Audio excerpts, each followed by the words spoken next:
Hello, everyone. Dr. Constance here with Beyond Clinic Walls Wellness, here for another episode of Munch and Learn, where I give you short yet impactful conversations surrounding important health topics shared over your lunch period so you can munch while you learn. And today's episode is entitled Gut Punch because we'll be talking about Colorectal Cancer Awareness Month in addition to gut health. But if you tune in before, you know that we got to cover the munch part. So I'm not sure what you're eating today, but it just so happens that unexpectedly, one of my aunts is here in the city that I live in, Wilmington, North Carolina. So after I film this, we're actually going to be having lunch. So even though I meal prepped, actually my boyfriend did, today we're going to be having a meal together. So I decided to stay on top of my own personal health and wellness goals. I searched ahead. That is an important tip, that if there are dietary restrictions that you have or other things that you're working on health wise that you want to avoid, doing a little research ahead of time can decrease the stress of eating out. And so, a restaurant that I knew would be able to cover the foods that I'm currently eating is Kava. And Kava is a fast casual restaurant that's similar to like a Chipotle, except for it has Mediterranean food. And I think I've already figured out exactly what I want to eat. And let me tell you, you need to get into it. It is this tahini Caesar bowl. And so, we're all familiar with the Caesar salad, but Kava turns this upside down and puts their own Mediterranean twist on it. So let me read to you. This is the classic chicken Caesar reimagined with a Kava twist. So they do grilled chicken, hummus, pita crisp, and pickled onions, feta, romaine, and arugula. But the kicker is they do a tahini Caesar dressing instead of the classic Caesar dressing. So I am really excited to try this because I've never tried it before, and I'm sure it's delicious. And I'll let you know next month. Um, so, with the munch part of this Munch and Learn done, let's get into the topic today. And I actually want to start with the conversation surrounding colorectal cancer screening. Um, and certainly, generally, we talk about colon cancer, but when we're doing the screening, it also includes screening for rectal cancer, which certainly is challenging for some people. And the truth of the matter is that colorectal cancer or colon cancer and rectal cancer are the second leading cause of death related to cancer in our country.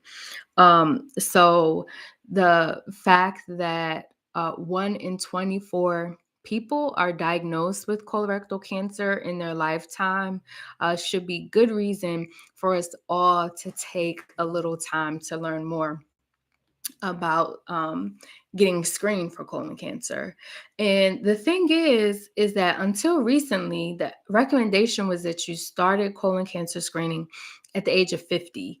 But what we've learned over time is that that's just not soon enough, that we're missing a lot of cases. And so the age has been bumped up to 45. However, don't be fooled because there's always exceptions to rules, right? So, we also pay close attention to what your family history is. So, if you have a family member that was diagnosed with colorectal cancer, and in particular, a first degree or immediate family member, so this would be a parent, a sibling, the recommendation would be that you get screened at the age of 40 or at least 10 years before that family member was diagnosed. So, good, easy, clean example is that if your mother was diagnosed with colon cancer when she was 50, that means that you should get screened at 40. If she was diagnosed at 35, then you should get screened when you're 25, et cetera, et cetera. I think you get the point.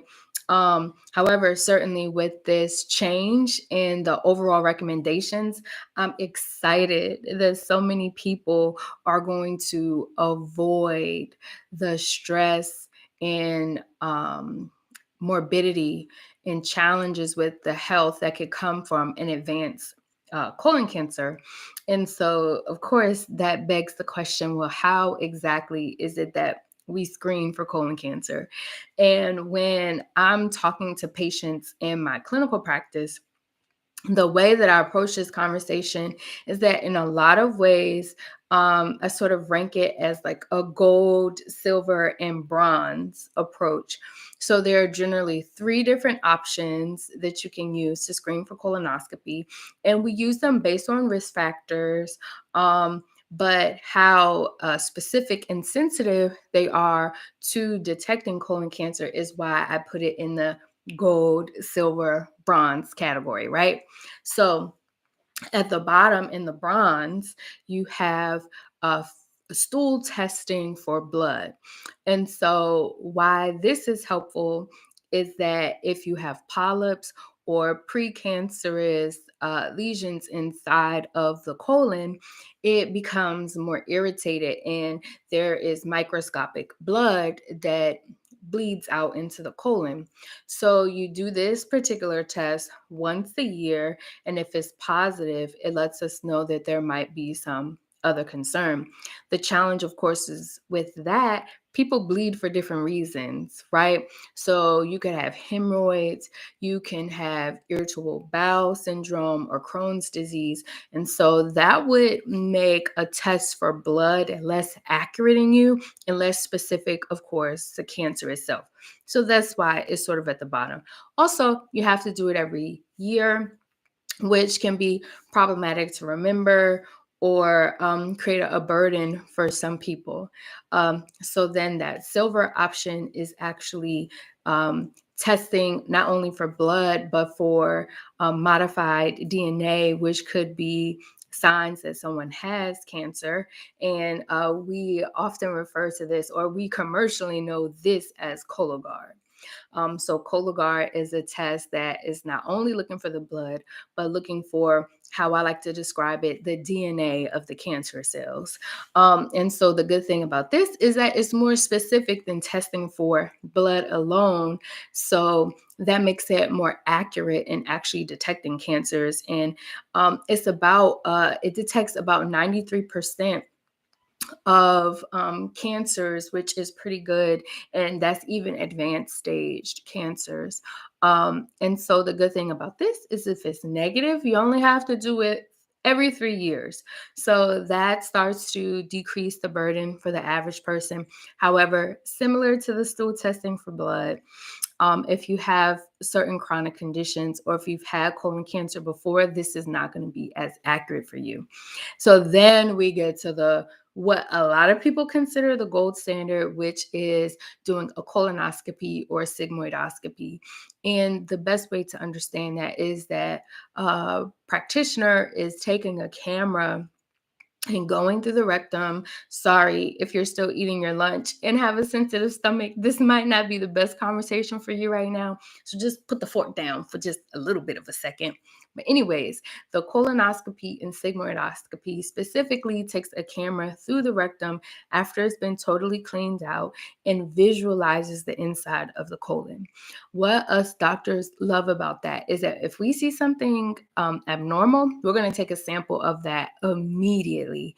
And so we'll know for sure if this is something that we need to be concerned about or not. Based on what is found on the colonoscopy or sigmoidoscopy, helps decide how often you're going to do it. I like colonoscopies because the recommendations are a bit more straightforward.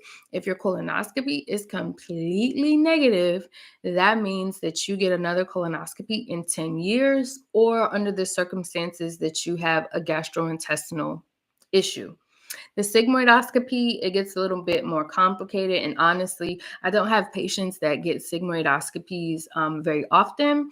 So if you want to know more about a sigmoidoscopy, drop me a question on the video or send that email to info@beyondclinicwallswellness.com. to get a more in-depth description of what that looks like. The challenge, of course, with a colonoscopy in particular is the prep process. So, when you're prepping for colonoscopy, basically, us doctors make you have diarrhea. And so that can create a significant burden for someone who is working, because that can mean a day off work in preparation, especially considering you can't always have a test done on a Monday and be off on a Sunday. Realistically, that's just not everybody's schedule, right? So that's one thing that I like to have a conversation about. And then also, we are not just going up your booty with a camera without sedating you, y'all. I mean, I'm sorry, I had to get a little gritty just then, because just call it what it is, right? But we are not taking a camera up your rectum without you being sedated. And because of that, that means that you have to have someone drive you there, because after the procedure, you wouldn't be able to drive yourself home safely without being a risk to not only yourself, but other people on the road. So, in the end, I tell people that the best screening for anything is the screening that you actually do, right? We can't help you if we don't have any knowledge of what's going on. So, whether it's the colonoscopy that you do every 10 years because it's totally normal, or if it's the stool testing for blood that you do once a year, it doesn't matter, as long as we're doing something to decrease the burden that could potentially happen to your health if you were diagnosed later in the process with a particular form of colon cancer. So keep that in mind. And the reason why I like to explicitly say that is because sometimes people only hear about one option, i.e., the colonoscopy, and they get very anxious about what that's going to look like for them. But that opens the door to the conversation to let people know that there are other ways to go about getting screened for colon cancer or colorectal cancer. And so that means just be open minded and know that you have options. If you feel pressure to do one option in particular, please do have a conversation with your healthcare providers to learn more about why they think that particular test is the best test for you. But now you are armed with a little bit more information on how you can walk in and decrease your risk of colon cancer by getting screened. But in regards to general risk for colon cancer, this is a good segue into the next topic, which is gut health. And I mean, what exactly is gut health? I could say, as a medical doctor in particular, it could be challenging to explicitly define what exactly that means. But generally, just like when we talk about heart health, um, gut health is the absence of challenges that create gastrointestinal concerns. Or you could think of it in a different way and say that a person who is striving for good gut health is doing things that positively contribute to the appropriate function of the gut, right? And so, what does that mean, right? I said a bunch of things, but oh my gosh, of course, my watch just wants to embarrass me randomly. But what exactly does it mean to work towards gut health or think about gut health? This has become a huge topic in the health and wellness industry right now. And so, even though I'm not the expert, I have to be aware of this so that I can have conversations with patients and clients, right? And so, part of the reason why it has become a bigger conversation is because there's a camp of people that believe that poor gut health is the root of other health challenges, and that if we improve gut health, we're improving anxiety, we're improving depression and other chronic conditions that cause a lot of challenges in people's lives. So, again, good gut health is defined as effective digestion, absorption of the food that we eat, and absence of gastrointestinal illnesses. Um, and within that, sort of under the umbrella of that, that's also making sure that the balance of good bacteria and bad bacteria is where it should be, and that the immune status of your body is where it should be as well, because the gut does quite a bit for the immune system as well. And so, the conversation of good bacteria and bad bacteria, again, is quite a loaded question, because, like, how is it that we know if we have the right balance? Well, if you have chronic diarrhea, or you have diarrhea that is very frequent, or you have constipation that you can't get good control of, you frequently have issues with gas or bloating. Those are things that could be an indication that you have some gastrointestinal concern, or that the balance of the good and bad bacteria are not where it should be for you. Uh, Again, more popular in mainstream conversations right now, but that's where things like prebiotics and probiotics come into play, and those things can help restore those the natural environment of the gut that you should have. But you might wonder, how is it that things get out of whack in the first place? Well, one, and I'm going to tell you right now, this is going to be an answer to a lot of health concerns that we experience, especially as Americans, but our lifestyle. So the types of things that we eat, having a regular exercise routine is going to positively influence good gut health. And so, in particular, decreasing some of the bad fats, like trans saturated fats, are going to be more challenging. High sugar and diets are going to be more challenging for the gut as well. In addition to excessive alcohol consumption, smoking, things that we can't control as much is increased age and stress. So, all of those things can lead to challenges with gut health. And so, as I alluded to before, this isn't something that we routinely talk about in the traditional medical community, or we call it allopathic and osteopathic community. Osteopathic community is people who are DOs instead of MDs. And so part of the issue is that some of the research isn't as robust as general physiological issues. And also, it can be challenging to test these things, right?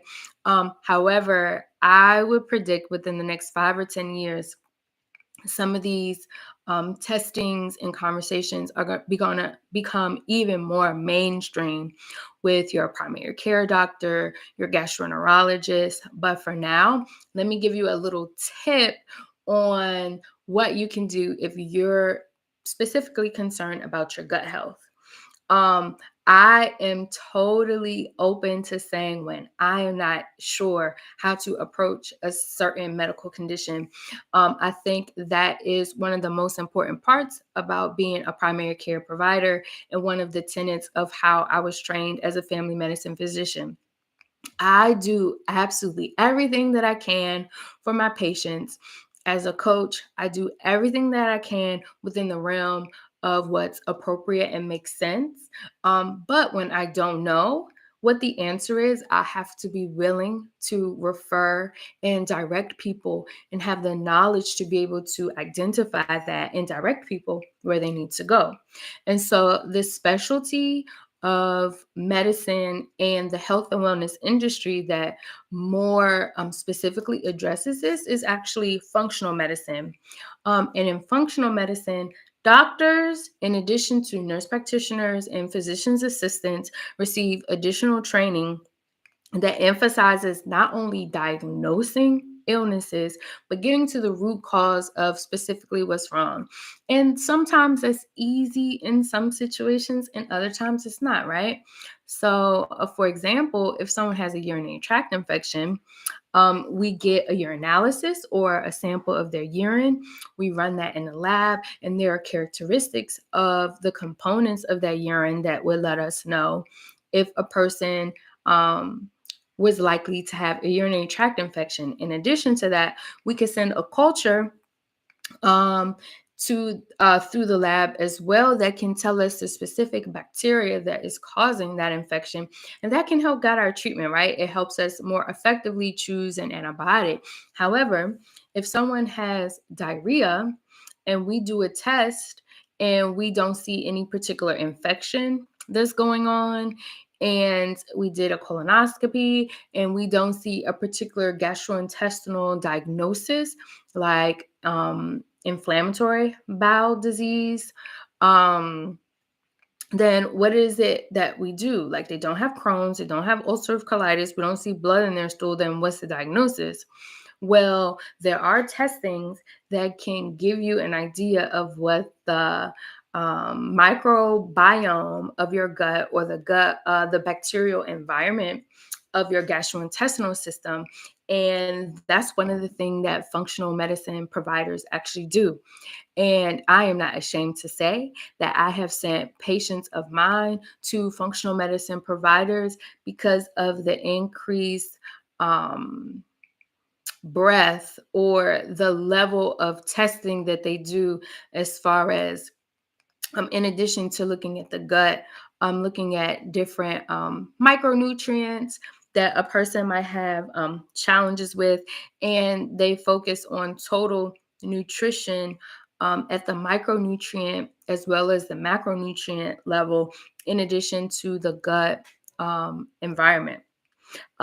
In fact, in my local area, one of the providers that I have more information about, her name is Dr. Rutledge, and she's a chiropractor by training, but has additional training to be a functional medicine provider. And she treats a couple of my patients actually, and that's here in the Wilmington area. Her practice is Wilmington Functional Medicine.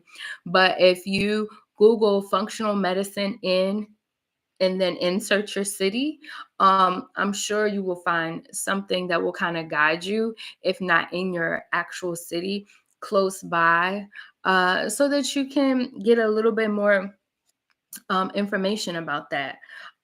So I know this only scratched the surface of gut health, but certainly I want to encourage you to continue to strive to be your healthiest self, no matter where you live, what you look like, what diagnoses you have. I know that you can get there if you just work at it. It's been a pleasure to have this conversation today, and I hope to see you next time for Munch and Learn with Dr. Constance.